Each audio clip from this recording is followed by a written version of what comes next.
À qu'il est doux pour des frères de demeurer ensemble.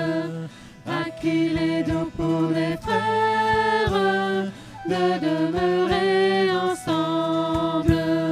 À qu'il est doux pour des frères de demeurer ensemble. À qu'il est doux pour des frères de demeurer ensemble. Et que vous me l'anime, je donnerai l'ensemble. Et que vous me l'anime, je donnerai l'ensemble.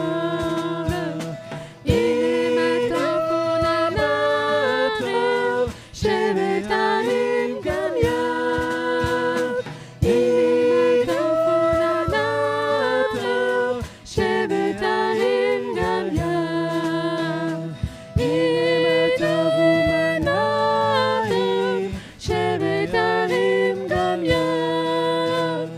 Et que vous me l'anime, je vais t'anime comme yo.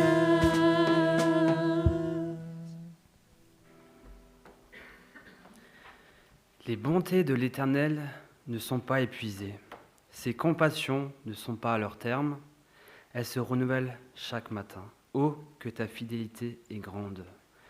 C'est avec ce verset qu'on peut lire dans Lamentation 3 au verset 22 que je vous souhaite à tous la bienvenue ce matin. Bienvenue à vous qui êtes peut-être des habitués, qui venez dimanche après dimanche, ou si vous êtes là pour la première fois ou juste de passage, que voilà, chacun puisse vraiment se sentir à l'aise dans la maison du Seigneur. Et une cordiale bienvenue aussi à Claude Grunenwald, voilà, je vous cherchais, qui nous apportera tout à l'heure le message. Merci déjà. Et je vais commencer par la prière pour remettre vraiment le culte entre les mains de notre Seigneur. Merci Seigneur parce que ce matin c'est toi qui nous accueilles. Merci parce que nous pouvons venir en toute liberté, en toute sécurité dans ta maison. Nous n'avons pas besoin d'avoir peur, pas besoin de nous cacher. Merci pour cette assurance que tu nous donnes.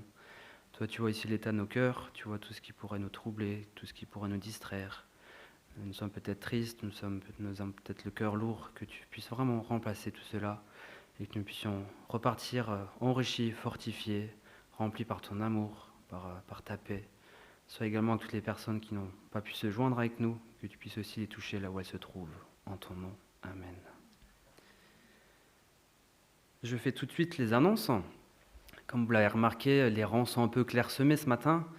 Ceci s'explique notamment par le fait que plusieurs personnes de notre assemblée sont parties hier avec l'équipe humanitaire en Roumanie pour des travaux pendant une dizaine de jours. Donc ils reviennent le 5 mai.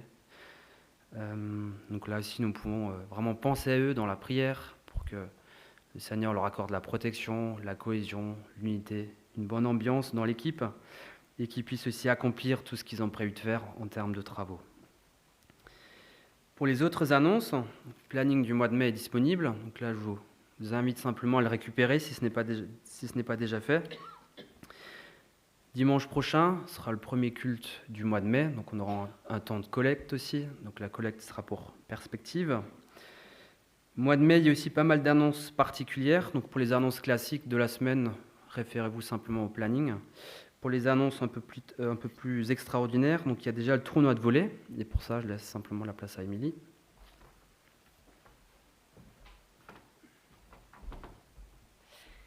Bonjour tout le monde. Donc, comme vous le savez, il y a le tournoi de volley qui arrive très vite, c'est le 9 mai. Et pour organiser notre vente de gâteaux, comme tous les ans, on fait appel à vos talents de pâtissier. J'ai mis une feuille dans le hall où vous pourrez vous inscrire. Et vous pourrez ramener les gâteaux soit au gymnase de Wörth, soit à l'église le matin même. Merci beaucoup.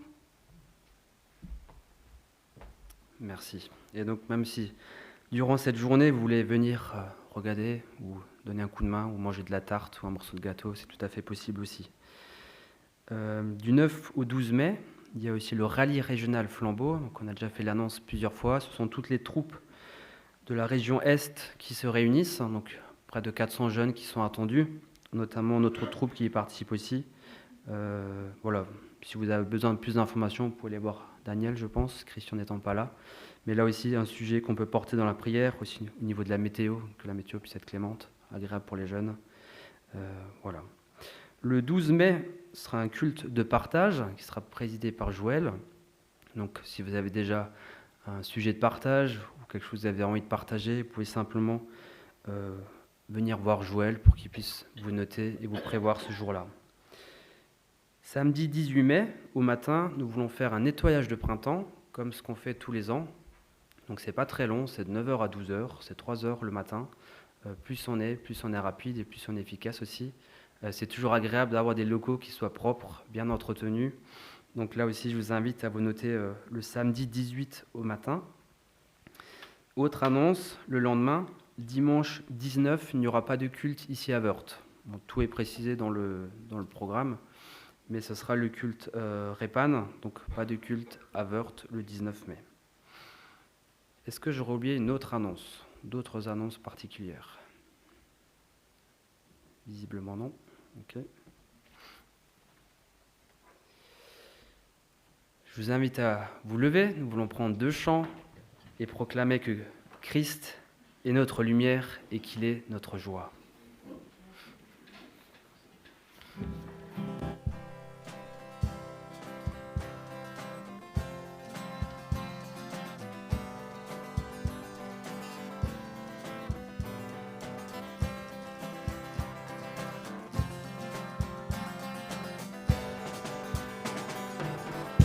Dans la gloire de ton ciel, tu es venu sur terre, Fils aimé du Dieu éternel, tes bras tu as ouverts, ta grâce a bouleversé le cours de notre humanité.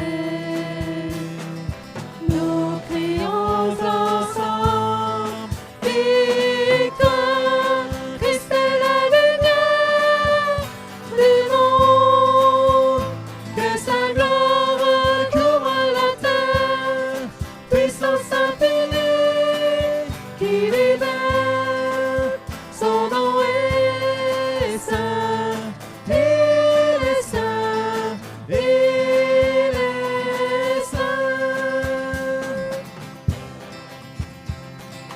Tous les fils et les filles du roi entendons chaque jour un hymne de gloire et de joie, célébrant son amour. Les nations de la terre s'inclineront devant le Père, chanterons ensemble, victoire, Christ est la lumière du monde, que sa gloire couvre la terre, puissance infinie qui libère, son nom est saint, il est saint, il est saint, Christ est la lumière du monde, que sa gloire couvre la terre, puissance infinie qui libère, son nom est saint, il est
Tu es la lumière qui brille dans le noir. Oh, oh, oh, oh. Tu es mon soutien, tu me redonnes l'espoir. Oh, oh, oh, oh. Non, je n'aurai pas honte de le proclamer de tout mon être. Je veux le déclarer. Christ est ma joie, Christ est ma joie, Christ est ma joie, Christ est ma joie. Je n'aurai pas peur de chanter, pas peur de crier haut. Pourquoi me taire quand mon âme est accablée? Oh, oh, oh, oh. En toi j'espère, tu ne failliras jamais. Oh, oh, oh, oh. Non, je n'aurai pas honte de le proclamer de tout mon être. Je veux le déclarer. Christ est ma joie, Christ est ma joie, Christ est ma joie, Christ est ma joie.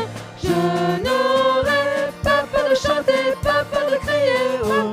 Christ est ma joie, Christ est ma joie, Christ est ma joie, Christ est ma joie.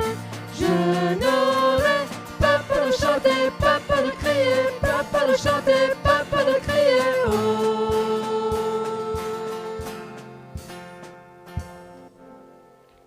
Vous pouvez reprendre place.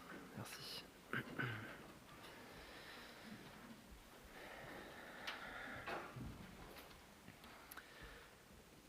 Il y a quelques semaines, avec Claire, nous sommes partis en vacances à l'étranger. C'était un voyage organisé, donc il y avait plusieurs personnes avec nous qui faisions le même voyage. Et au moment de prendre le premier vol, nous avons rencontré un couple qui, très spontanément, nous disait « Ah, bah vous les jeunes, vous allez partir en voyage avec des vieux. » Et en parlant de vieux, il faisait référence à eux du coup. Alors, je tairai volontairement leur âge pour pas dire s'ils avaient raison ou tort de dire ça.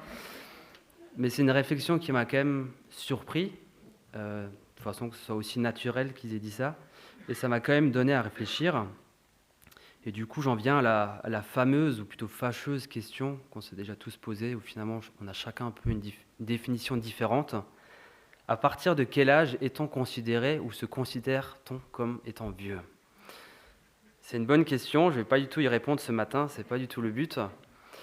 Mais une chose où on est tous d'accord, je pense, c'est que inévitablement, notre être, notre corps est sujet au vieillissement, on vieillit tous, c'est bien normal, et on ne peut finalement pas y changer grand-chose. Et qu'est-ce qui se passe quand on prend de l'âge ? Alors, certaines de nos facultés peuvent se développer, on peut devenir plus mature, plus compétent dans certains domaines, mais à contrario, devenir aussi moins bon sur certains aspects. Je ne vous apprends rien, je pense.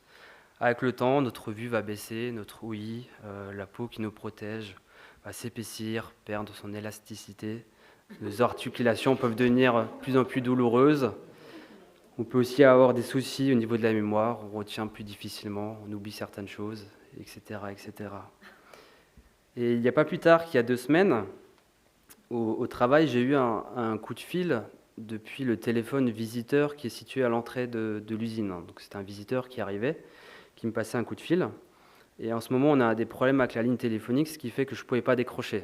Mais je savais quand même qu'il y a un visiteur, ce qui fait que je me suis rendu directement sur place. Et en allant dans le sas accueil, je voyais au travers de la porte vitrée, au loin, la silhouette de la personne, de ce visiteur. Et ce visage me disait quelque chose, mais impossible pour moi de savoir, de me souvenir plutôt, de qui était cette personne et encore moins comment il s'appelait. Et pour n'aider en rien la chose, au moment où je dis bonjour à la personne me dit « Est-ce que vous me reconnaissez, monsieur Nipper ?» Donc, pour ne pas aider, ça m'a encore compliqué la chose. Bien sûr, je ne m'en suis pas souvenu. Et là où c'était encore un peu plus gênant, c'est que c'était un contrôleur sécurité de la CARSAT, donc quelqu'un qui a quand même autorité dans mon travail. Donc c'était assez gênant, même si pour ma décharge, c'est une personne que je n'avais vue que 2 fois. Mais voilà, on va dire une demi-excuse. Tout ça pour dire que nous oublions par moments des choses, et encore une fois, c'est bien normal. Ça nous arrive à tous, quel que soit notre âge. Qui parmi nous n'a jamais eu de trou de mémoire ? Par exemple, on se rend dans une pièce et on se demande finalement qu'est-ce qu'on est venu faire dans cette pièce. Ou alors vous faites les courses, vous ne faites pas de liste, vous pensez vous souvenir de tous les articles que vous voulez acheter. Et une fois à la maison, voilà, vous avez oublié l'une ou l'autre article. Ça arrive souvent, je pense. Et juste pour une petite parenthèse, c'est peut-être un peu hors contexte, mais quand j'ai préparé cette petite réflexion sur justement un peu la mémoire, et quand vous allez voir où je vais en arriver, il y a tout de suite un film qui m'est venu, qui est sorti il y a 3-4 ans, qui s'appelle The Father, qui est un film qui traite de cette thématique, de la perte de mémoire, d'Alzheimer, des souvenirs. Voilà, c'est juste une petite recommandation, parce que c'est un film qui est parfaitement recommandable, et voilà, si vous avez envie d'étudier ou de voir un film sur cette thématique, je vous encourage à voir le film The Father, donc qui veut dire le père en anglais. Je reviens à mon sujet. Et dans tout ça, est-ce que Dieu oublie aussi des choses ? Ou est-ce que nous, quand nous lisons des choses dans la parole de Dieu, lorsqu'on lisons la Bible, est-ce que nous oublions ce que nous avons lu ? Pareil, 2 questions intéressantes que je vous laisse. Mais heureusement, Dieu nous a laissé sa précieuse parole et nous sommes appelés à la lire et à la méditer sans cesse. Je pense qu'il n'y a pas de secret. Si on veut se souvenir de la parole, il faut la lire, il faut la méditer. Si on ne la médite pas, on va l'oublier. Notons qu'il ne s'agit pas simplement de la lire, mais évidemment aussi de la mettre en pratique, comme le préconise Jacques 1 au verset 25. « Celui qui aura plongé les regards dans la loi parfaite, la loi de la liberté, et qui aura persévéré, n'étant pas un auditeur oublieux, mais se mettant à l'œuvre, celui-là sera heureux dans son activité. » Voilà, que ce verset puisse continuellement nous rappeler, nous encourager à ne pas perdre de vue l'essentiel, ce qui est le plus important, lire, méditer et mettre en pratique la parole de Dieu pour ne pas l'oublier. D'autant, comme je l'ai déjà lu en introduction, les bontés de l'Éternel ne sont pas épuisées, ses compassions ne sont pas à leur terme, elles se renouvellent chaque matin, ô que ta fidélité est grande. Voilà ce que j'avais un peu à cœur de vous partager ce matin. Je vous propose de continuer par un temps de louange. Nous voulons prendre 3 chants. Là aussi, sentez-vous vraiment libre de rester assis, de vous lever, de faire comme bon vous semble.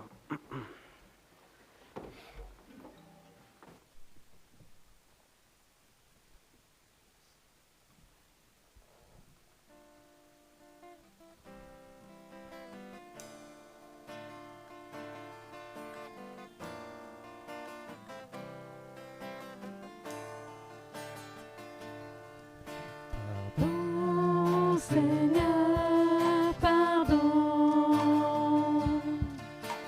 pour notre orgueil, nos résistants. Viens enlever nos suffisances et chasser notre arrogance. Pardon, Seigneur, pardon pour toutes nos pensées impures. Viens changer nos cœurs si durs, nos raisonnements obscurs. Oh, relève-nous,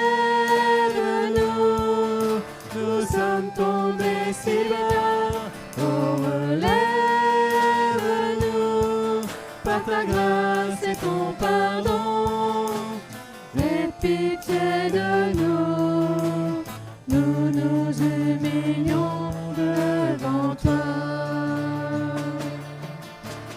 Pardon, Seigneur, pardon pour tant de paroles mauvaises. Viens adoucir nos monologues et que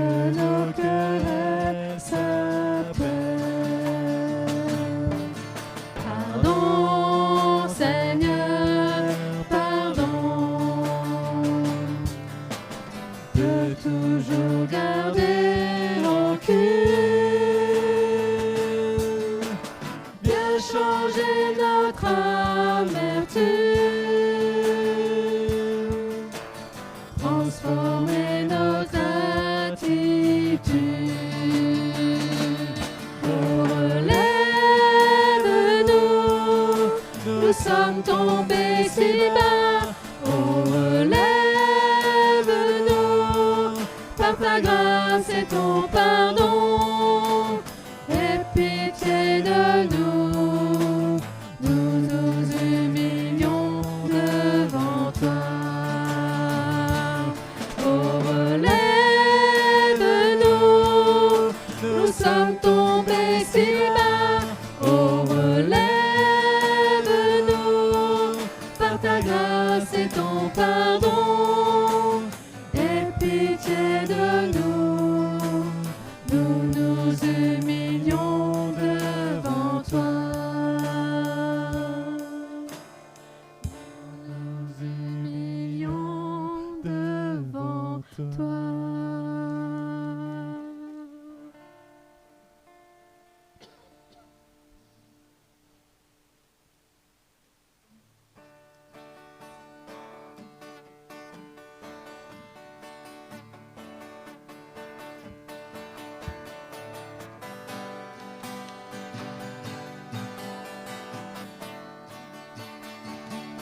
Dans mon cœur, j'ai choisi de suivre Jésus-Christ.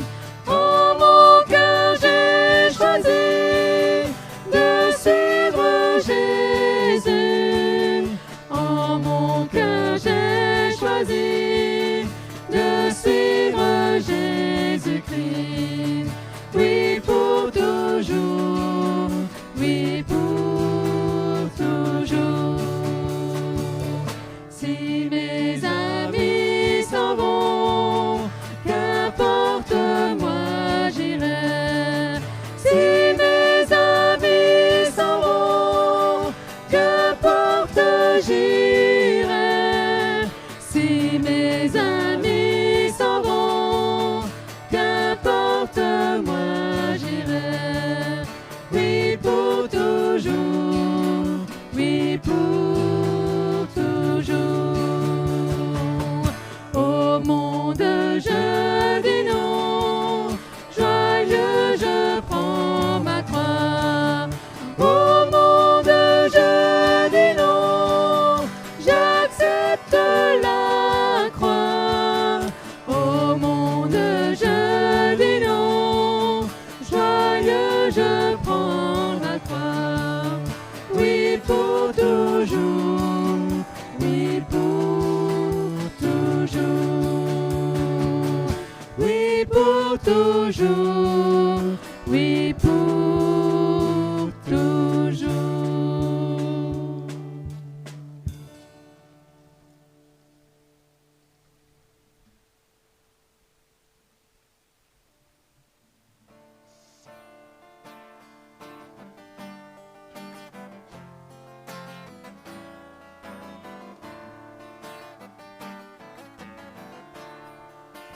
Oh, prends mon âme, prends-la, Seigneur, et que ta flamme brûle en mon cœur, que tout mon être vibre pour toi, sois seul mon maître, ô divin roi, source de vie, de paix, d'amour.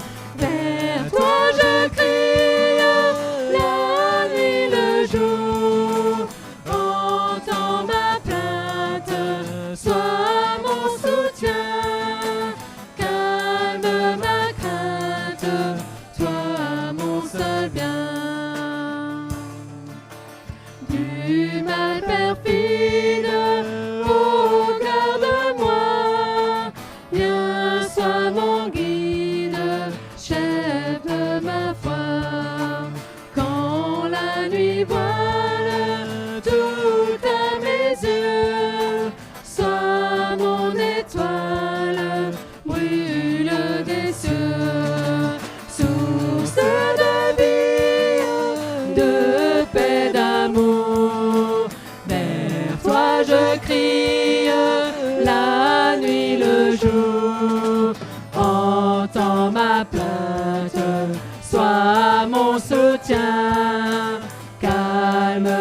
crainte, toi mon seul bien. Voici l'aurore d'un jour nouveau, le ciel se dore de feu plus beau. Jésus s'apprête, pourquoi gémir?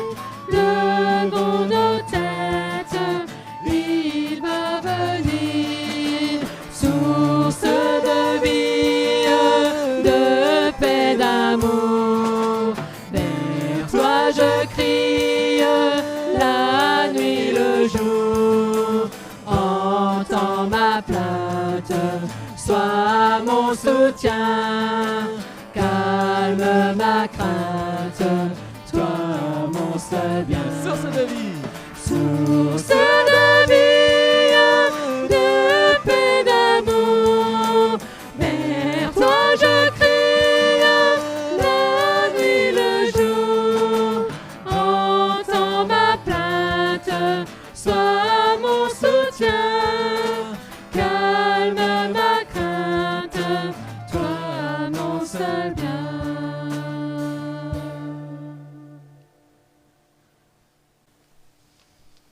Vous pouvez reprendre place. Merci.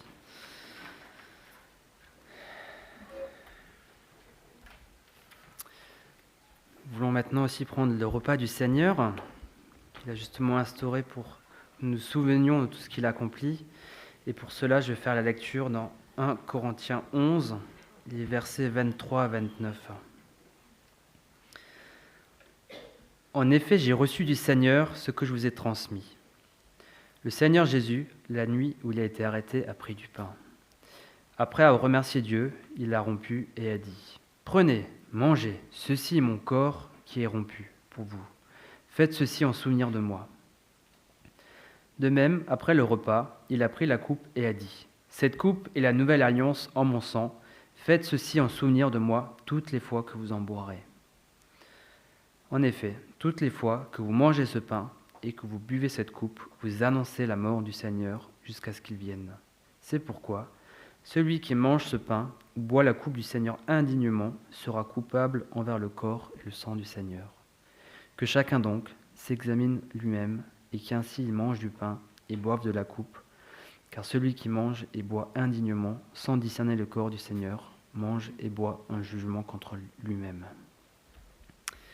Voilà, donc je rappelle, comme ça a été dit dans ces versets, que ce repas est vraiment réservé aux personnes qui ont fait ce pas de foi, qui ont accepté Christ dans leur cœur. Et si ce n'est pas le cas, je vous invite simplement à laisser passer le jus de raisin, à laisser passer le pain, et à prendre plutôt un temps de réflexion. Vous pouvez vous placer devant le Seigneur et vous positionner devant lui.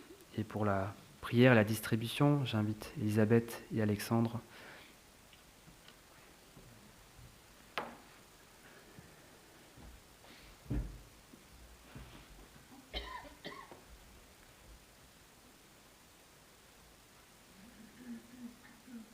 Seigneur Dieu, oui, nous voulons te louer et te remercier parce que c'est toi qui as instauré ce moment de la scène. Merci parce que entre frères et sœurs, nous pouvons partager ce vin et ce pain, Seigneur, qui nous rappelle ce que tu as enduré, ce que tu as souffert pour nous. Seigneur, oui, tu es allé jusqu'au bout. Tu t'es pas retiré. Tu as accepté cette coupe amère et tu l'as bu jusqu'au bout, Seigneur, pour avoir, nous, le pardon de notre péché. Seigneur, merci, grâce à ton sang, Seigneur, nous sommes pardonnés. Et nous pourrons célébrer ce moment dans la joie, Seigneur, et te louer, te bénir pour ce que tu es, ce que tu es devenu pour nous, Seigneur. Une source d'eau vive, Seigneur. Et oui, que nous soyons vraiment des instruments entre tes mains. Que nous soyons une source vive aussi pour nos contemporains, pour nos frères et sœurs, pour notre famille, pour notre entourage. Seigneur, oui, merci pour ce moment et viens nous visiter maintenant. Amen. Seigneur, ce temps de Pâques est passé, nous avons entendu ce que tu as fait pour nous, ce cadeau, cette grâce que nous pouvons apercevoir pleinement lorsque son amour pour tout ce qui est sur cette terre. Tous nos morts, tous nos péchés, tout ce que nous avons fait de travers, à Christ.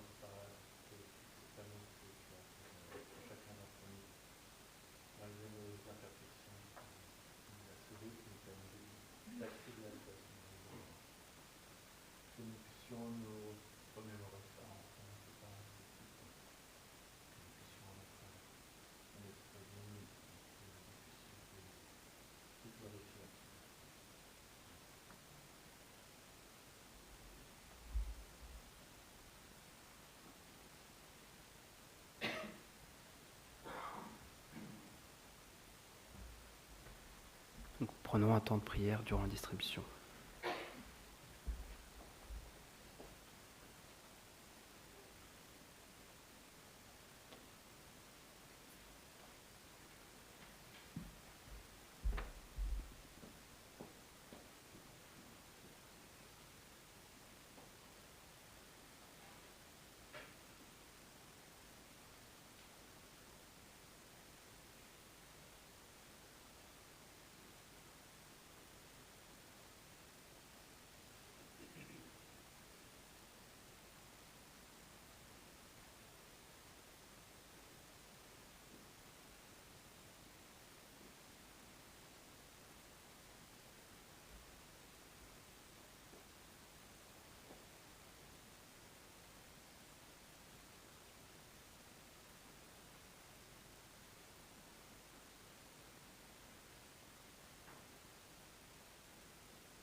Prenons le chant ressuscité.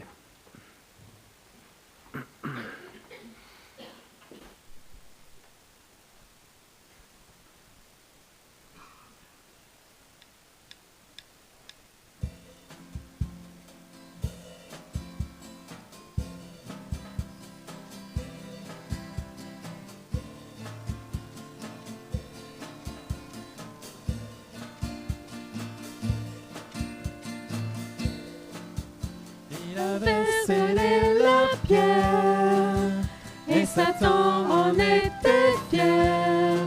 Oui, mais voilà.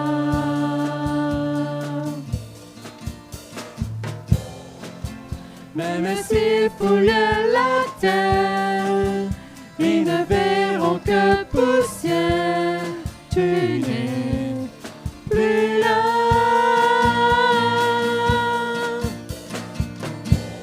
Tu es ressuscité, vraiment ressuscité. Alléluia.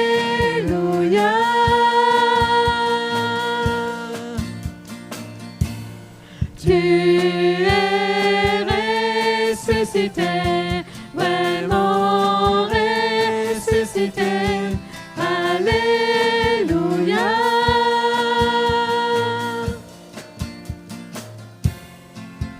Des profondeurs de l'enfer, tu as conquis l'univers, chef de ma foi.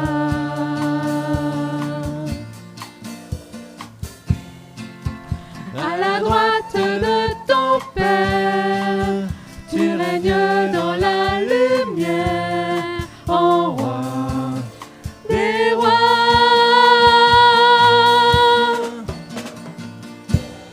Tu es ressuscité, vraiment ressuscité. Alléluia.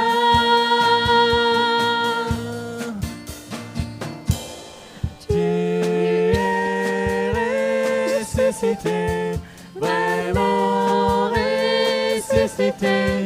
Alléluia.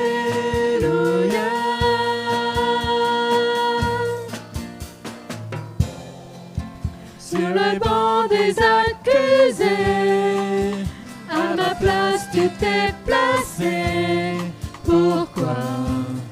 Pourquoi?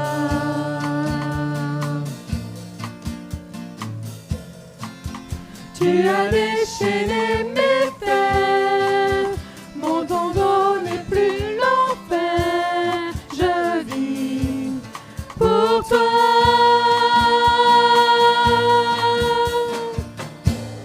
Tu es ressuscité, vraiment ressuscité.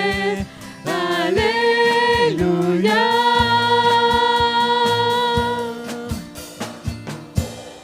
Tu es ressuscité, vraiment ressuscité. Alléluia.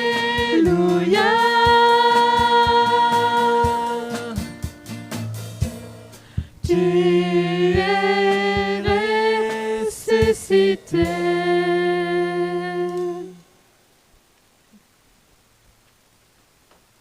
Vous pouvez prendre place. Donc c'est l'heure pour les enfants aussi, s'il y en a.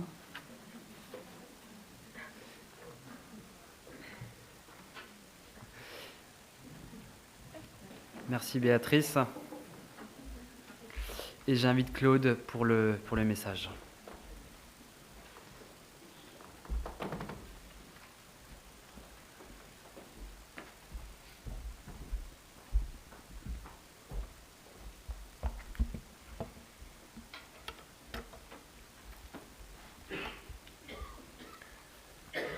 Voilà, bonjour à ceux que je n'ai pas eu l'occasion de saluer. Toujours heureux d'être là.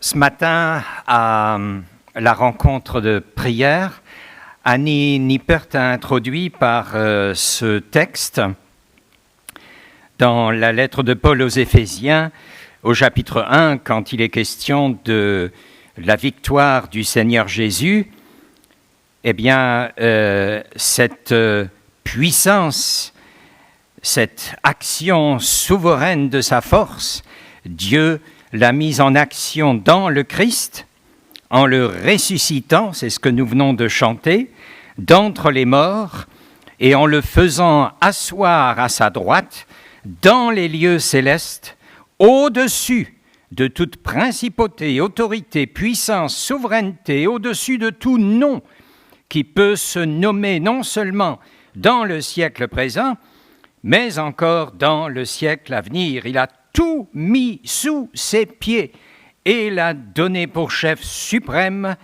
à l'Église dont nous sommes, qui est son corps, la plénitude de celui qui remplit tout en tous. Waouh, quelle formidable déclaration! La croyons-nous? Bien sûr que oui.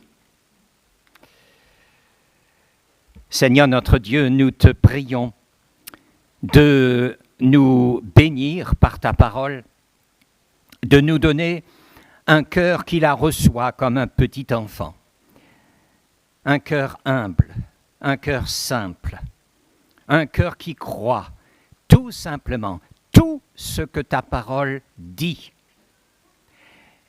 Et nous te prions de nous accorder la grâce de la comprendre. Instruis-nous, enseigne-nous, et que cette parole reste gravée en nous pour donner du fruit. Merci Seigneur pour ta bonne présence au milieu de nous et dans nos cœurs. En Jésus-Christ, nous te prions. Amen.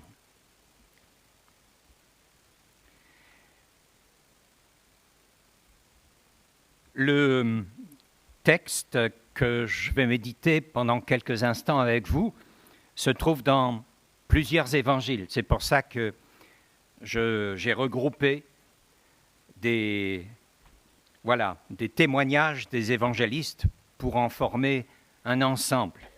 Et puis on s'arrêtera au fur et à mesure. L'événement se situe après la transfiguration de Jésus, quand Jésus emmène 3 futurs leaders, 3 futurs pasteurs de son Église, Pierre, Jacques et Jean, et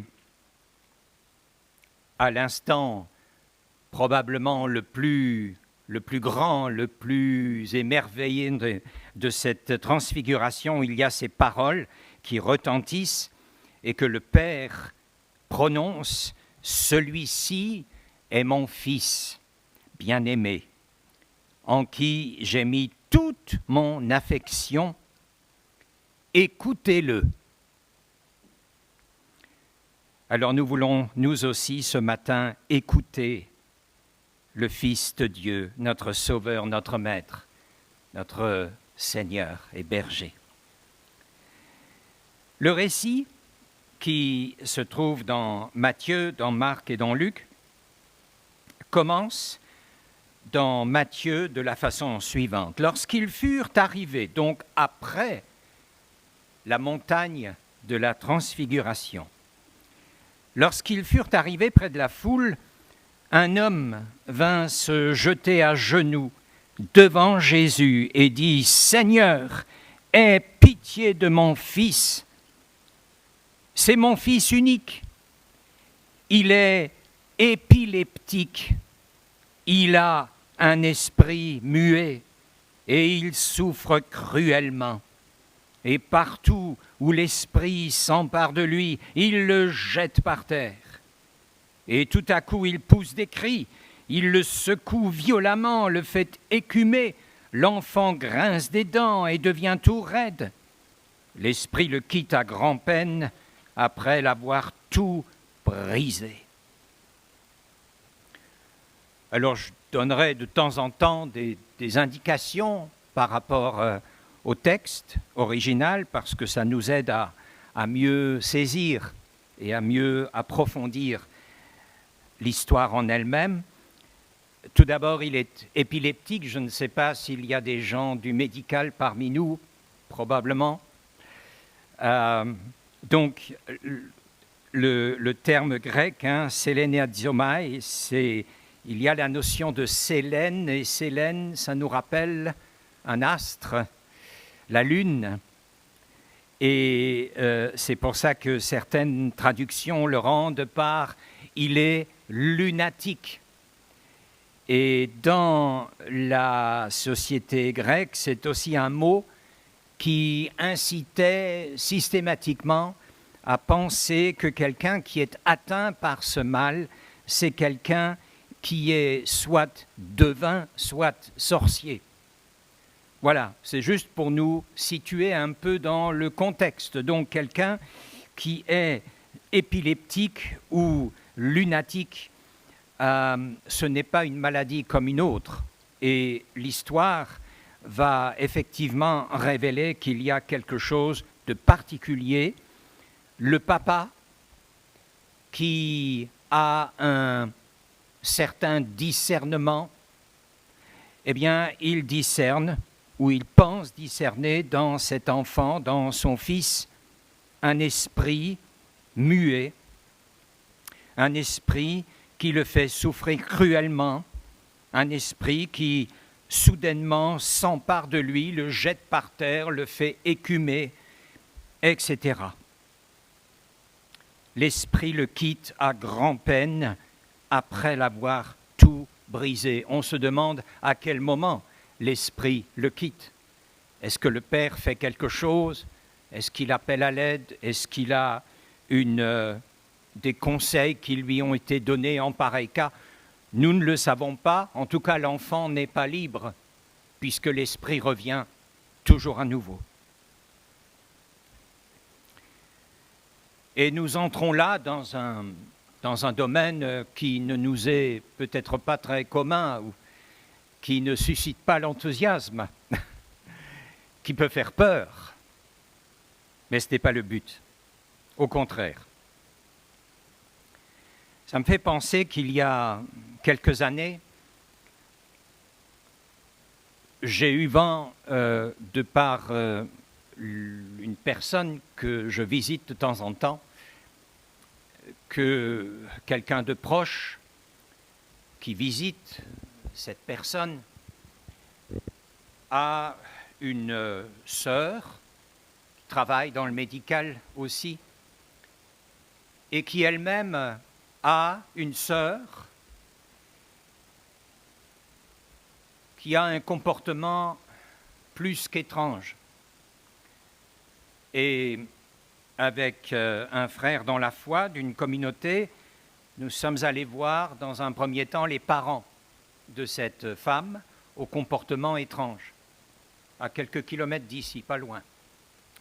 Et les parents nous ont fait part effectivement de quelques événements qui se sont produits dans la maison où elle a sa chambre, où cette femme a sa chambre, et où notamment, un jour, la maman, quand elle a ouvert la Bible pour inviter sa fille, donc cette femme au comportement étrange, de lire la Bible, eh bien, quand sa fille a ouvert à son tour la Bible, à ce moment-là, ils ont entendu un grand boum à l'étage, et plusieurs booms d'ailleurs qui ont suivi. Et avec ce frère, nous sommes montés, donc elle nous a montré l'armoire, une grande armoire, et toutes les étagères, les tiroirs sont sortis de l'armoire, mais l'armoire était sur place. Et tout le contenu de cette armoire a été répandu par terre. Voilà un exemple lié à cette jeune femme que nous n'avons jamais pu rencontrer. Mais la sœur de cette jeune femme nous a dit qu'un jour elle l'a vue devant un miroir, un visage horrible. Je vous fais grâce des détails. Et quand nous sommes confrontés face à ça, et n'importe qui peut être confronté un jour face à ça, eh bien oui, c'est là où les évangiles nous sont tellement précieux. C'est là où les évangiles nous révèlent des choses utiles qu'il nous faut savoir. Et j'aimerais dire entre parenthèses, même si c'est un domaine qui, n'incite pas l'enthousiasme, il faut que nous nous plongions aussi dans la méditation de ces textes-là, parce qu'aujourd'hui, plus que jamais, ces choses se manifestent, parce que parallèlement, l'occulte fait de plus en plus intrusion dans notre société. On ne cache plus rien. On peut pratiquer à loisir des activités occultes de nos jours. Donc il nous faut être avertis, sans le rechercher, vous m'avez bien compris.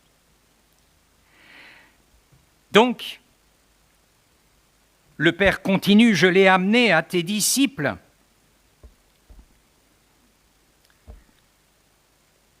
Mais ils n'ont pas pu le guérir.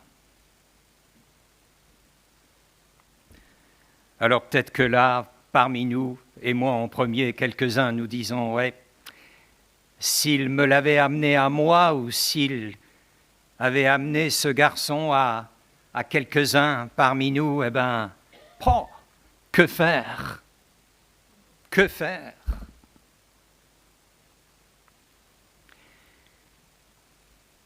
Il y a quelque chose d'intéressant dans le texte original, c'est que le verbe pouvoir, donc ils n'ont pas pu le guérir, le verbe pouvoir, enfin traduit par pouvoir dans nos versions,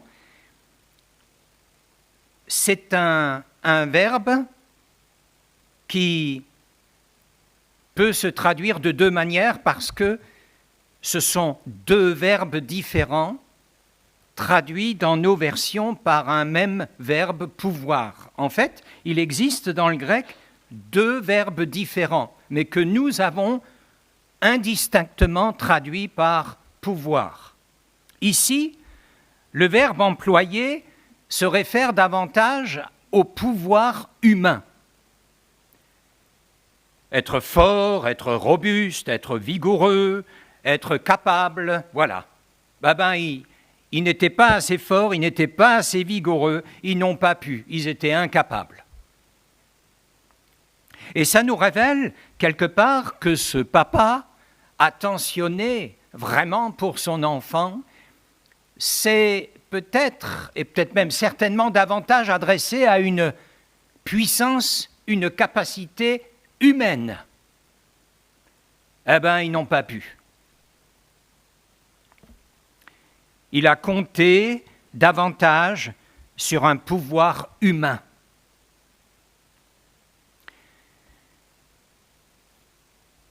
Et nous aurions tort d'ailleurs dans ce domaine de chercher à nous appuyer sur des méthodes.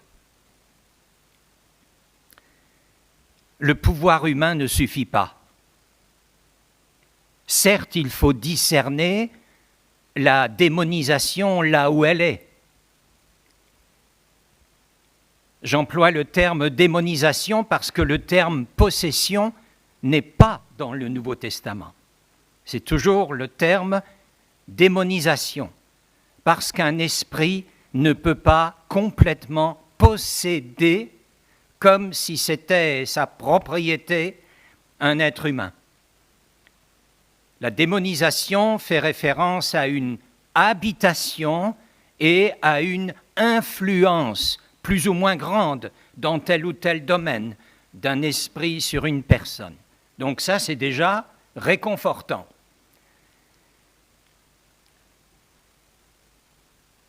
J'ai prié tes disciples de chasser l'esprit, ils n'ont pas pu. Et maintenant, Jésus va réagir. Génération incrédule et perverse. Jusqu'à quand serai-je avec vous? Jusqu'à quand devrais-je vous supporter? Amenez-le-moi.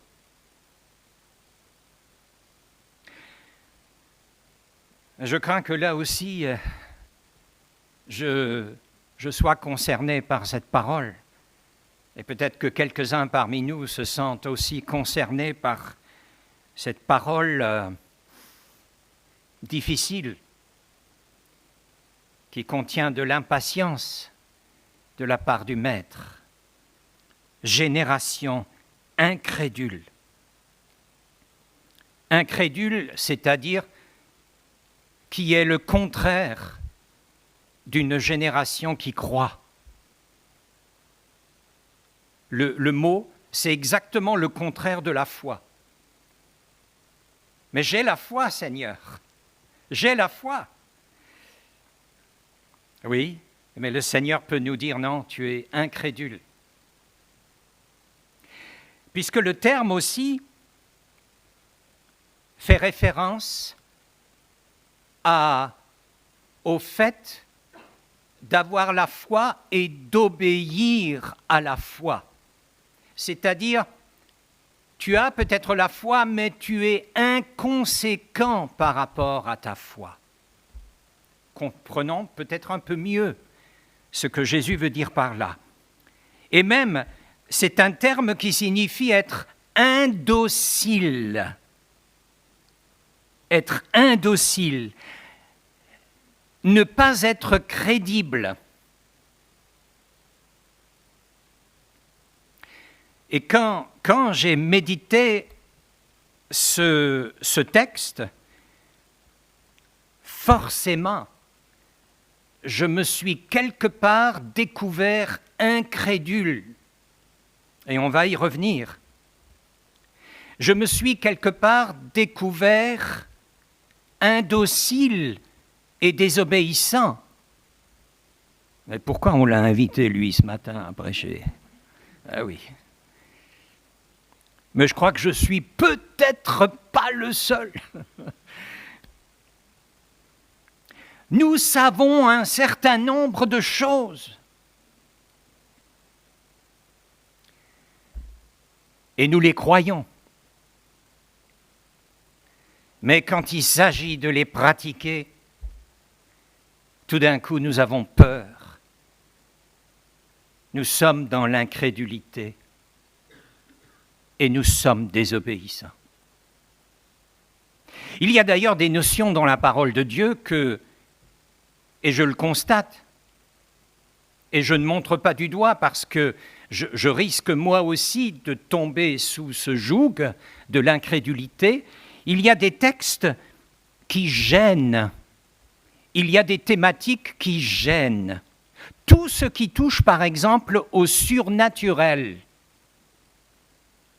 Nous vivons dans une société rationnelle et rationaliste. Nous héritons de ce rationalisme dès notre éducation à l'école. Nous sommes façonnés par l'esprit scientifique, l'esprit qui vérifie, l'esprit qui atteste, parce que les preuves sont là, parce que les démonstrations mathématiques sont là, ou les démonstrations scientifiques. Et en ce moment, pour ma part, j'ai l'impression que nous revenons, c'est comme une vague qui revient, celle du siècle des Lumières. Mais qu'est-ce qu'il est en train de raconter? Où on éliminait Descartes, Diderot, Voltaire, tous ces gens-là. On écartait systématiquement de l'encyclopédie tout ce qui ne collait pas avec un fait constaté et vérifiable. Si aujourd'hui nous parlons de miracles, si aujourd'hui nous parlons des dons spirituels, des charismes, si aujourd'hui nous évoquons la démonologie, la vraie, pas la fausse, eh bien, ça c'est... Voyez?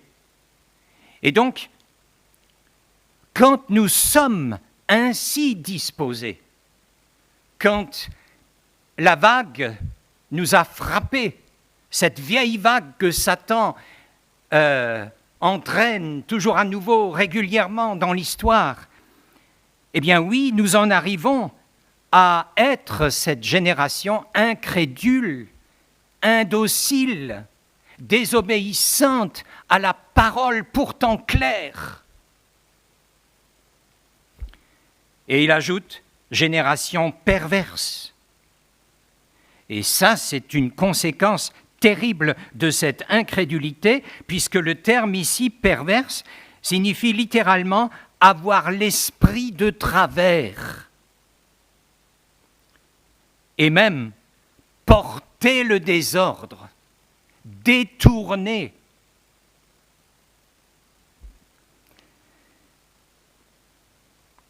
Et le Seigneur de dire, jusqu'à quand serai-je avec vous? Jusqu'à quand devrais-je vous supporter? Oui, mais ça, il ne le dit pas aux disciples. Ah ah. Si, il le dit à tout le monde qui est présent, au papa, aux disciples, aux gens qui sont autour. Peut-être même le dit-il à quelques-uns parmi nous ce matin.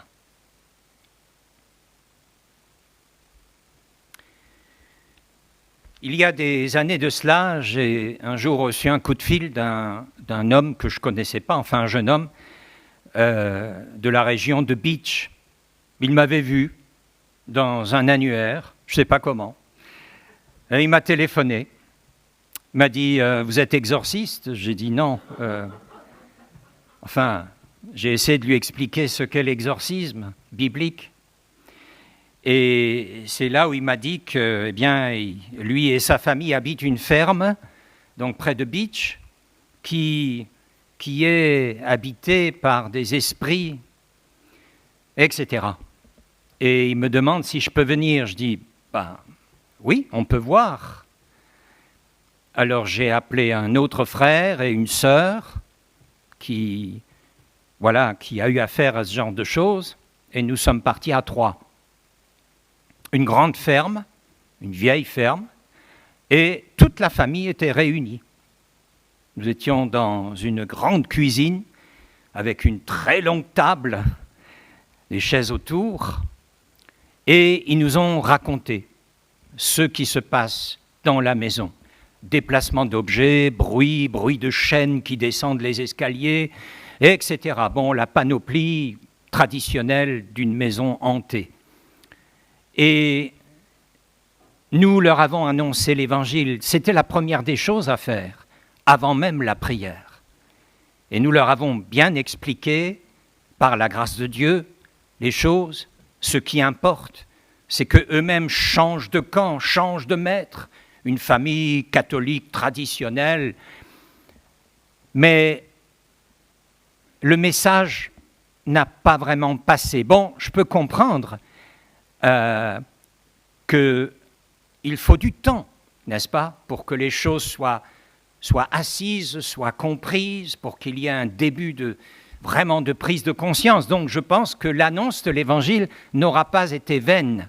Mais ce n'était pas le moment encore pour eux de se tourner vers le Seigneur, en tout cas à leur niveau.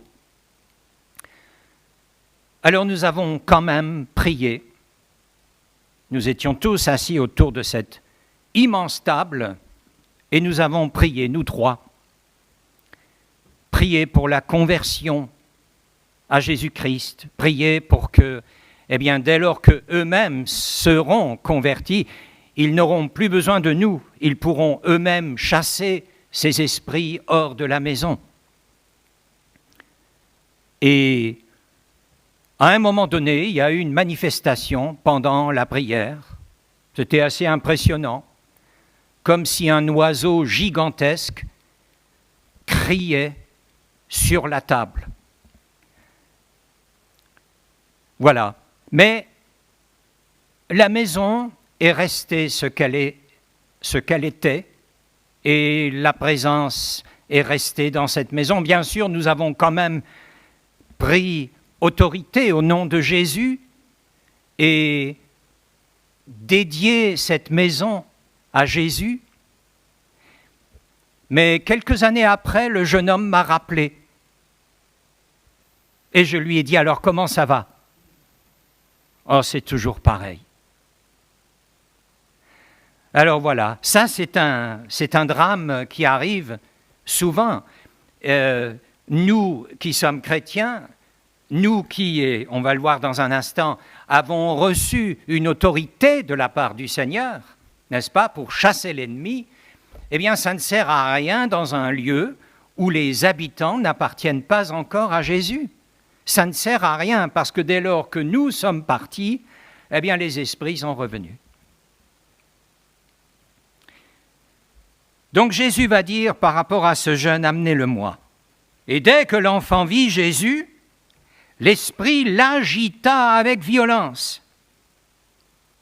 C'est quelque chose de classique.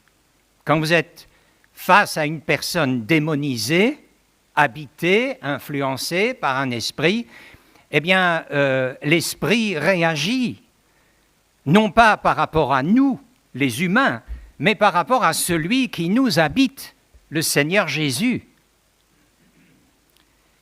L'enfant tomba, il se roulait par terre en écumant. Tandis que l'enfant s'approchait, le démon le jeta par terre et le secoua violemment. Donc je cite toujours encore des extraits d'évangile pour former un tout. Jésus demanda au Père, mais depuis combien de temps cela lui arrive-t-il ? Depuis son enfance, répondit-il. Et souvent, l'esprit l'a jeté dans le feu et dans l'eau pour le faire mourir. Mais, ajoute le papa, si tu peux quelque chose, viens à notre secours, aie compassion de nous. Et là, le verbe pouvoir est un autre verbe en grec. Dynamai, qui a donné dynamo en français, qui a donné dynamite aussi. Et ce verbe dynamos est un verbe qui est souvent, le plus souvent, attribué à Jésus lorsqu'il manifeste sa puissance. Le verbe signifie aussi avoir du crédit à travers la force qui est libérée. Donc là, nous sommes vraiment à l'inverse, n'est-ce pas, du pouvoir humain qui est sans crédit, qui n'a pas de puissance. Et là, le Père semble avoir saisi quelque chose à propos de la personne de Jésus. Viens à notre secours, aie compassion de nous. Nous remarquons au passage que Jésus n'entre pas en dialogue avec l'esprit. Il le fait une fois quand il y a l'homme démonisé de Gadara, habité par une légion. Là, il pose une question. Mais là, dans ce cas, il n'entre pas en dialogue et c'est une chose importante. Pourquoi ? Parce que, rappelons-le, les esprits qui sont du malin sont des menteurs diplômés. Dans certains cas, ils sont obligés à la vérité, mais dans la plupart des cas, ils mentent.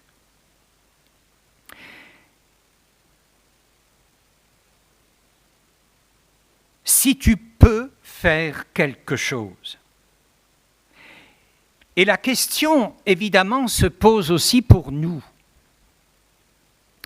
Quand Jésus a envoyé les 12, quand il a envoyé les 70 ou 72 après, quand nous voyons l'apôtre Paul et d'autres apôtres dans le livre des Actes, quand nous lisons certains extraits des épîtres,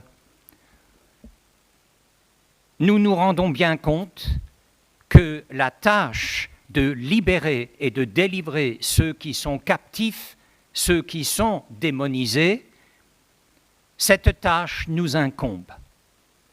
En précisant que dans la liste des charismes ou des dons spirituels donnés à l'Église et à chacun un don particulier de la part du Seigneur pour effectuer le service, il n'y a pas le don de chasser les démons. Pourquoi ?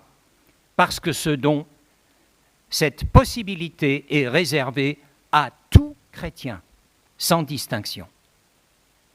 C'est important de le savoir. J'ai connu une sœur qui maintenant est auprès du Seigneur, une chère sœur qui s'était convertie du temps de Henri Wechter, certains peut-être l'ont connu ici, un évangéliste alsacien. Et quand elle s'est convertie, elle me l'a raconté, quand elle s'est convertie, elle avait encore un doute, mais est-ce que, par rapport au pardon, par rapport... Et Henri Wechter lui a dit par rapport aux promesses bibliques, « Nams nohesh », donc prends-le et tu le possèdes. Et c'est sur cette parole d'encouragement que cette sœur est vraiment devenue une évangéliste. Elle croyait comme un enfant la parole du Seigneur. Et un jour, une amie à elle lui téléphone, « Écoute, ça va pas, est-ce qu'on ne pourrait pas se voir ?»« Oui, mais viens. » Et puis elle est venue, elles ont parlé un peu, et puis notre sœur lui a proposé de prier avec elle et pour elle. « Oui, vas-y, prie. » Et pendant la prière, tout d'un coup, elle a senti une atmosphère étrange. Elle a ouvert les yeux et elle a vu cette femme, cette amie, avec un visage horrible, qui la fixait comme pour lui griffer les yeux du visage. Et alors cette sœur, se rappelant de la parole de Dieu, eh bien, elle commande à l'esprit de sortir d'elle au nom de Jésus. Et cette amie est tombée par terre, elle est restée inanimée, elle est revenue à elle quelque temps après. Eh bien, un processus de libération qui a mené vraiment à une délivrance complète s'est réalisé dans cette femme. Cette sœur n'avait aucune expérience, elle était comme nous, mais elle a pris au mot la parole du Seigneur. Et c'est ce que nous devons apprendre à faire, c'est ce que je dois apprendre à faire. Et c'est là où nous constatons que ces paroles bibliques sont absolument exactes. Quand il est dit « Il leur donna pouvoir », donc aux disciples, sur les esprits impurs, de façon à les jeter dehors et à guérir toute maladie et toute faiblesse. Et il leur dit aussi, aux 12, « Proclamez et dites que le royaume des cieux s'est approché. Guérissez les malades, réveillez les morts, purifiez les lépreux, jetez dehors les démons. »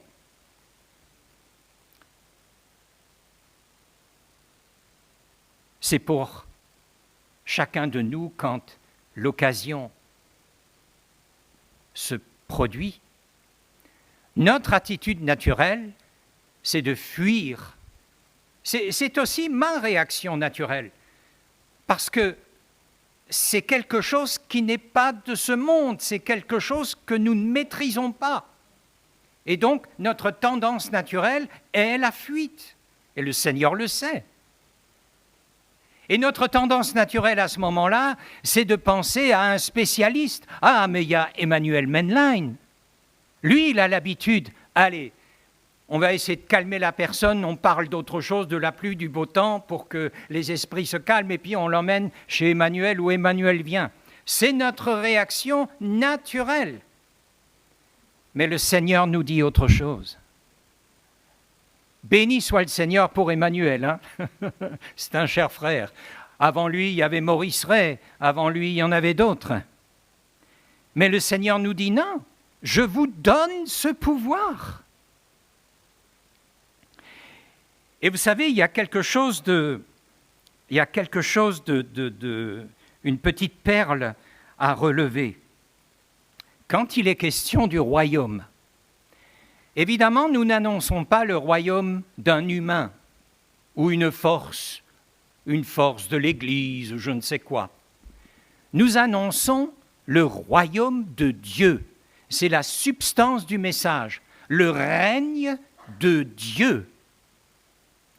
Et donc Dieu, dès lors que nous sommes fidèles à l'annonce de ce message-là, Dieu s'engage à manifester la réalité de son royaume. Il en donne une preuve aux gens qui ont besoin d'être libérés, d'être délivrés. Et figurez-vous que ce mot royaume, en grec, le mot basileia, le royaume signifie bien le règne. Mais il désigne aussi, et ça c'est pour chacun de nous, chrétiens qui appartient à Jésus-Christ. Ce mot désigne les insignes de la royauté.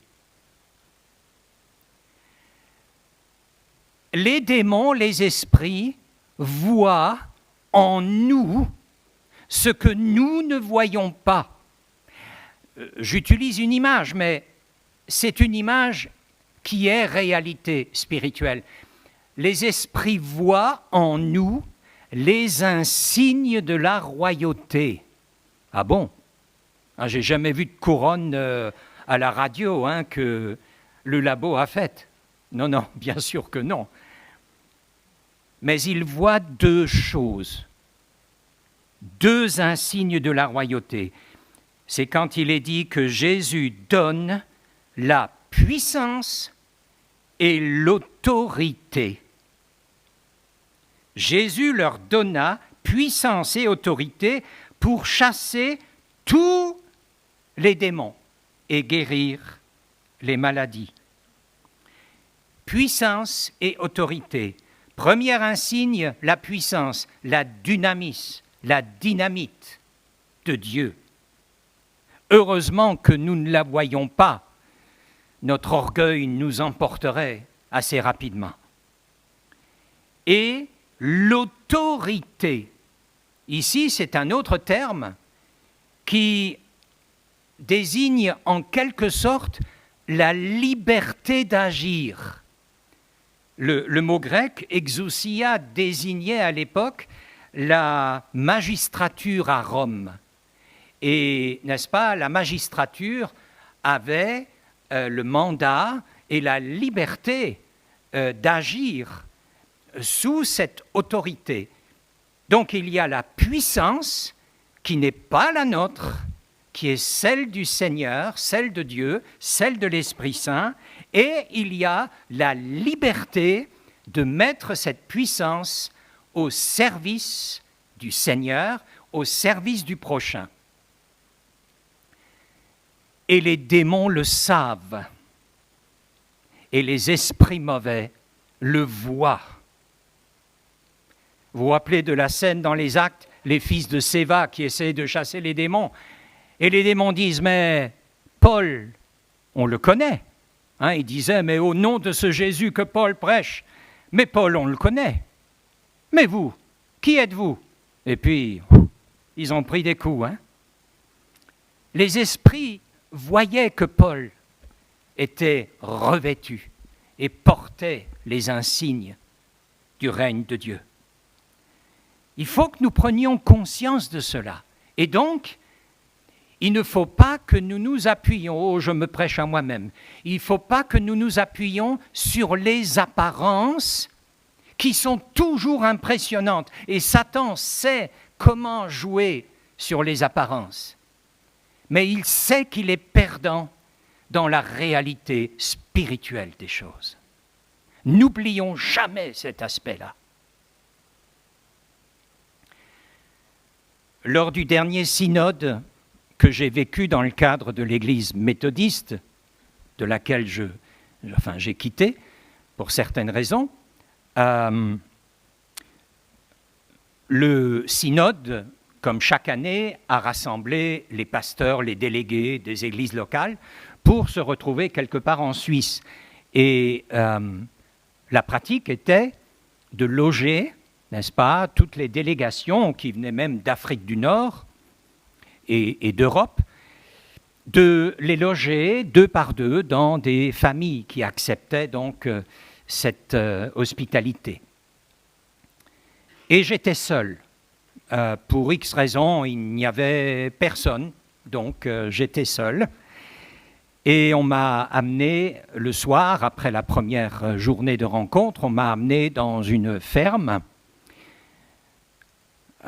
occupée par une jeune femme. Et le premier soir, sa sœur était présente. Mais après, j'ai appris que cette sœur n'allait plus rester, donc je me retrouvais seul avec cette jeune femme. Et le premier soir, elle m'a préparé un petit repas, ce qui est coutumier dans ce type d'hébergement, et c'est normal.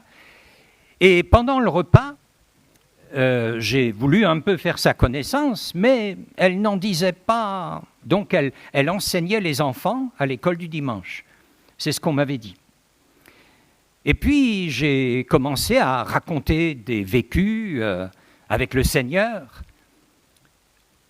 Et à un moment donné, elle a dit « Bon, écoute, maintenant arrête, je peux plus l'entendre. »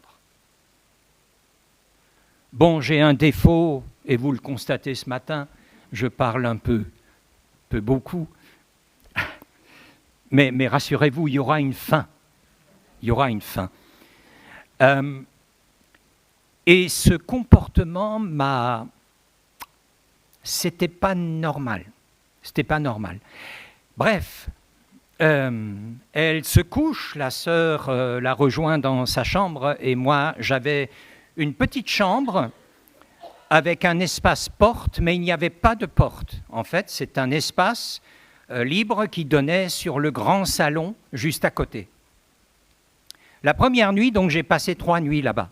Le synode durait 4 jours. J'ai passé 3 nuits. Et la première nuit, vers 3 heures du matin, j'entends comme le bruit d'un frigo. Vous savez, autrefois, les frigos, ça faisait comme un bruit de moteur, et puis la nuit, et puis ça s'arrête, et puis c'est bon. Et j'ai entendu un bruit, je me suis dit, c'est le frigo, quelque part. Bon, deuxième nuit, pareil. Bon, 3 heures, ça doit être ça. La dernière nuit, elle était toute différente. Et je peux vous dire que j'ai jamais vécu ce que j'ai vécu cette nuit-là. Au milieu de la nuit, le frigo entre guillemets, je ne l'ai plus entendu. Par contre, au milieu de la nuit, j'entends des pas très lourds. Et il y a un escalier qui montait, n'est-ce pas, du rez-de-chaussée à cet appartement, un escalier en bois, donc on entendait bien, et j'entends des pas très lourds qui montent doucement cet escalier. Je suis complètement réveillé.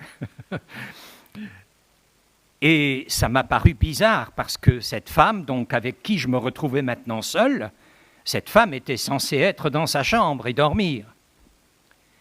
Et j'entends un souffle, donc comme si quelqu'un qui est monté cet escalier portait quelque chose de lourd dans ses bras. Et j'entends poser sur la table du salon comme des paquets, mais très très lourds. Et je me dis, mais attends, mais comment elle a réussi à porter tout ça dans ses bras? C'est pas possible. Et j'ai pas entendu redescendre les pas pour rechercher donc un autre ensemble de paquets. Ça me semblait, ça commençait à devenir bizarre. Mais alors, ce qui est arrivé ensuite, j'ai entendu, venant du salon, une respiration, mais alors une respiration de géant. Imaginez ça, mais vous augmentez de 10 fois le volume. Alors là, j'ai compris, ouf, ça, c'est pas naturel. C'est le moins que je pouvais penser. Et j'étais, je le confesse, j'étais paniqué. J'étais paniqué et je m'attendais à tout instant à voir entrer par l'espace porte quelque chose d'horrible. Alors, je me suis dit, bon, qu'est-ce que tu fais? J'osais même pas remuer mes lèvres. La panique. Alors, ce que j'ai fait, eh bien, dans le silence de mon cœur, j'ai récité des versets bibliques concernant la victoire de Jésus sur Satan, notamment Philippiens chapitre 2, c'est pourquoi Dieu, n'est-ce pas, lui a donné la place au-dessus de toutes les places, etc. J'ai intérieurement, sans aucun bruit, juste cité dans mon cœur. Et le miracle s'est produit. Quand j'avais fini de citer 3, 4, 5, je ne sais plus combien de versets, la respiration géante a baissé en volume pour disparaître totalement. Je me suis rendormi assez rapidement et le lendemain, eh bien, voilà, j'ai quitté la chambre, j'ai cherché la dame, la jeune femme, c'était dimanche. En général, les hôtes préparent un petit déjeuner, rien du tout. Et cette femme était absente. Est-ce qu'elle était dans sa chambre ? J'ai pas toqué à la chambre. J'étais content de partir d'ici. Mais ensuite, j'ai prié, j'ai dit, Seigneur, parce que ce dimanche-là, généralement les dimanches de clôture du synode, il y a des centaines de personnes qui viennent de tous les coins de Suisse, mais aussi de France et d'ailleurs, et qui se retrouvent tous dans un immense hall qui est loué, n'est-ce pas ? On peut être jusqu'à 2000 personnes. Et j'ai prié, Seigneur, il faut absolument que je prévienne le pasteur qu'avec cette femme, il y a vraiment quelque chose qui cloche. Et de laisser cette femme enseigner les enfants, c'est inconcevable, c'était inconcevable dans mon cœur. Là, je savais qu'il y a des choses occultes. Peut-être que la maison est hantée, je ne sais pas. J'ai prié. Et dans cette masse, alors on circulait, il y avait des foules et des foules qui convergeaient vers le lieu de rencontre. Le Seigneur est incroyable. Devant moi, à quelques personnes près, j'ai vu le pasteur de cette communauté dont faisait partie cette femme. Et je l'ai interpellé. C'était possible. Et je lui ai dit. Elle en a douté, parce qu'elle doute que ces choses existent. Mais j'ai dit, et quelque part je me suis déchargé de ce fardeau. Mais pour vous dire, je n'ai pas à ce moment-là eu le courage de saisir l'autorité et de proclamer, peut-être de mettre la lumière, mais je ne savais pas où était la lumière dans cette pièce, de mettre la lumière, en tout cas de faire quelque chose pour que cette puissance s'arrête.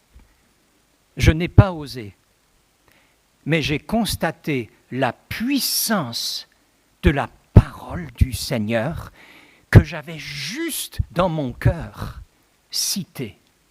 Incroyable, ça m'a appris une grande leçon. La parole de Dieu est vraiment énergique, c'est de la dynamite. Et quand vous citez des choses qui manifestent la défaite de l'ennemi, vous êtes vainqueur par Jésus-Christ, par cette parole. Bien. Si tu peux quelque chose, je termine bientôt. Si tu peux quelque chose, et là il y a quelque chose de fantastique dans le texte original. Le papa dit, si tu peux quelque chose, et Jésus lui dit littéralement la chose suivante.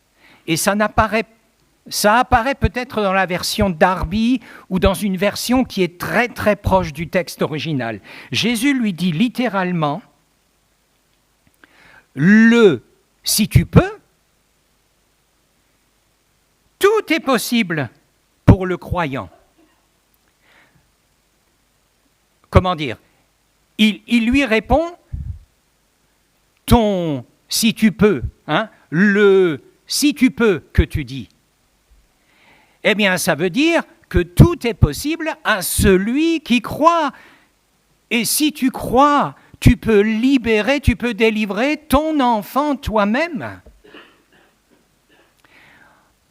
C'est une réplique dans laquelle Jésus non seulement atteste à ce papa et aux gens autour qui l'ont entendu et aux disciples qui sont là que eux-mêmes peuvent libérer, mais en même temps il laisse sous-entendre que c'est leur responsabilité en tant que croyants de se mettre au service des autres pour, au nom de Jésus, par l'autorité et le pouvoir qu'il leur donne, de délivrer ceux qui sont captifs. C'est le message que Jésus a pour nous, pour moi et pour toi, ce matin. Tu es capable, en vertu du pouvoir et de l'autorité que je te donne. Et aussitôt le père de l'enfant, mais quel âge a cet enfant au fait ? Le terme grec païdion, qui est employé ici pour désigner l'enfant, désigne toujours un enfant jusqu'à 7 ans en grec. Donc, c'est véritablement un petit enfant. Le père de l'enfant s'écria « Je crois !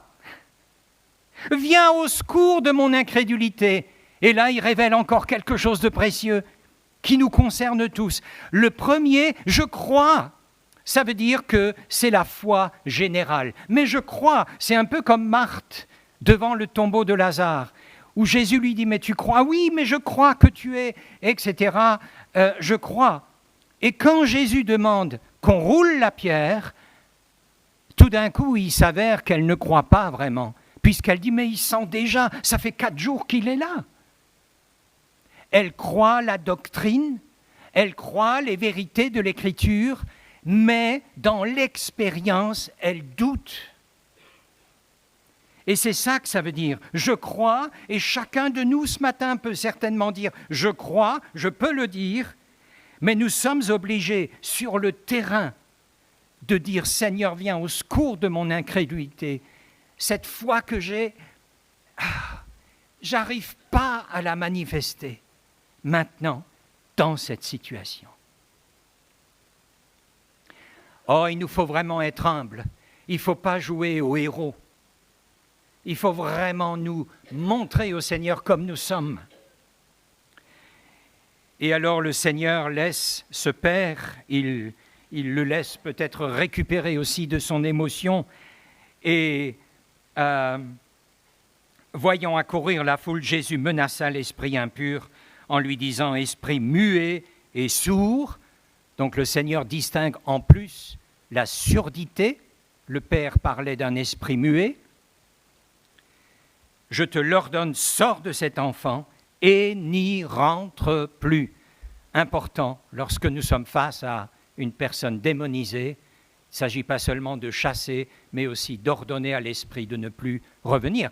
Et bien sûr, ce n'est pas dans le texte, mais je l'ajoute, il s'agit d'accompagner cette personne dans une repentance, si elle est nécessaire, dans un chemin de foi et de confiance dans la parole de Dieu, et aussi un chemin d'obéissance, parce que sans l'obéissance, les démons reviennent, et plus fort qu'avant. Donc c'est très important. Mais ce que je voulais faire ressortir, c'est ne craignons pas, oui Claude, ne crains pas, hein? Ne craignons pas, Jésus nous a donné tout le nécessaire pour être en son nom vainqueur dans toutes les situations, même les situations les plus extrêmes. Il dira à la fin, cette sorte de démon ne sort que par la prière et par le jeûne. Cette sorte de démon montre dans le grec, en tout cas, qu'il existe plusieurs catégories d'esprits méchants.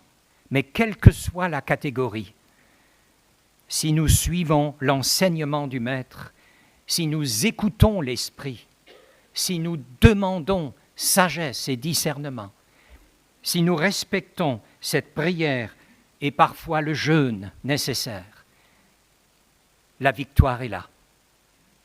Nous sommes appelés des libérateurs, des réparateurs de brèches. Allons, au nom de Jésus. Et peut-être que quelqu'un ce matin, maintenant, pense à une personne, à une situation, à une maison où il y a des bruits, etc. Eh bien, mon frère, ma sœur, le Seigneur t'encourage. N'y va pas seul, emmène un frère, une sœur, allez-y à 2, à 3, mais ne reculez pas, ne reculez pas. C'est notre responsabilité et c'est notre privilège. Amen.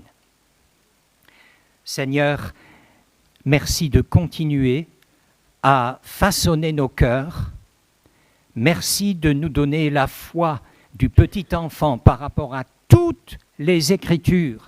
Toi, tu n'as rien retiré des Écritures, mais tu les as confirmées en les citant et en vivant de la parole de Dieu. Nous voulons t'imiter, Seigneur. Et si maintenant il y a effectivement des gens auxquels nous pensons, des situations auxquelles nous pensons, eh bien nous te remettons ces personnes et ces situations, et nous te remettons ces bien-aimés frères et sœurs qui, voilà, ça les travaille, ça les tourmente, ils se sentent peut-être coupables de ne rien faire. Seigneur Jésus, veuille encourager ces frères et ces sœurs, leur donner l'autorité et la liberté en ton nom pour la délivrance de ces personnes et de ces situations. Gloire à toi, que ton nom soit béni, connu et célébré et magnifié. Amen.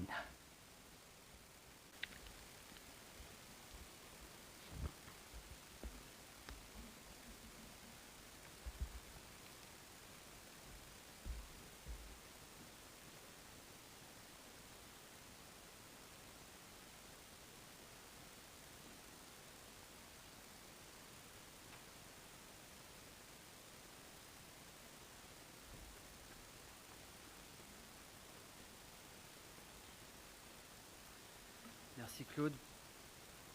Merci Claude pour ce... Vous m'entendez? C'est bon. Donc merci pour ce message sur cette thématique qui est de loin pas évidente. En tout cas, ça fait une parfaite transition pour une annonce que j'avais absolument pas prévu de faire puisqu'on n'a pas encore toutes les infos, tous les détails. Mais nous avons justement invité Emmanuel Mendlein qui sera là au mois de septembre, il me semble que c'est du 27 ou 29 septembre, et qui viendra justement nous parler de toutes ces pratiques de l'ésotérisme. Donc tu as un peu fait référence, donc toutes ces pratiques, toutes ces doctrines un peu sombres, un peu obscures, comme l'occultisme et autres. Donc ça sera sous la forme d'une conférence et également d'une formation. Mais voilà, toutes les infos vont encore suivre, mais en tout cas ça sera fin septembre. On arrive à la fin de notre culte. Nous allons prendre un dernier chant. Je vous invite à vous lever. J'invite le groupe de louanges à revenir. Et prenons ce chant de bénédiction.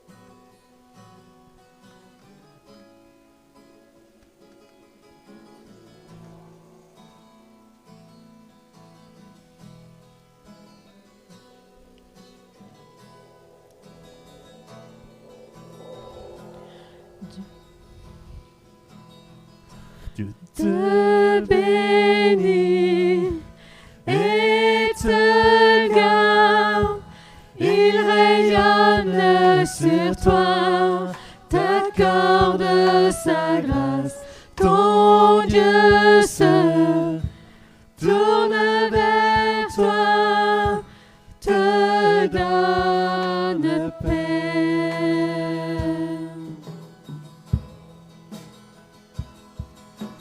Amen, amen, amen, amen,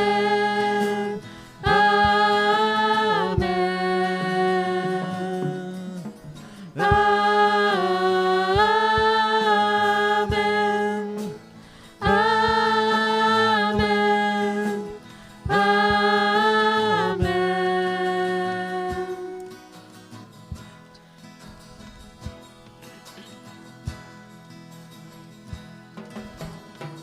Dieu vous bénit et vous garde. Il rayonne sur vous, vous accorde sa grâce. Votre Dieu se tourne vers vous, vous donne paix.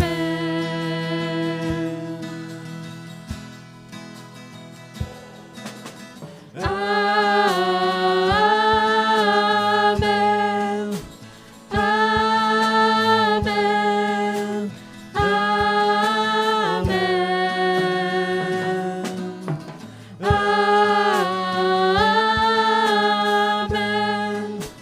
Amen.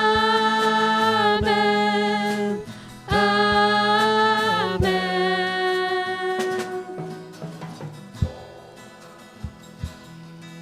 Que sa faveur reste sur vous pour plus de 1000 générations, sur la famille et les enfants de leurs enfants. Que sa présence vous environne, marche avec vous, à vos côtés, qu'il vous inonde et vous entoure. Il est pour vous, il est pour vous, dès le matin jusqu'au coucher, à chaque pas, veillant sur vous, dans les larmes et dans la joie. Il est pour vous, il est pour vous, il est pour vous, il est pour vous, il est pour vous, il est pour vous, il est pour vous, il est pour vous, il est pour vous, il est pour vous.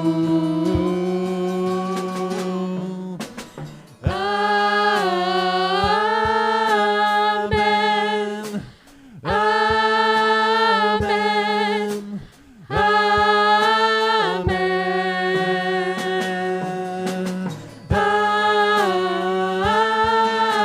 Amen. Amen. Encore une fois. Amen. Amen. Amen.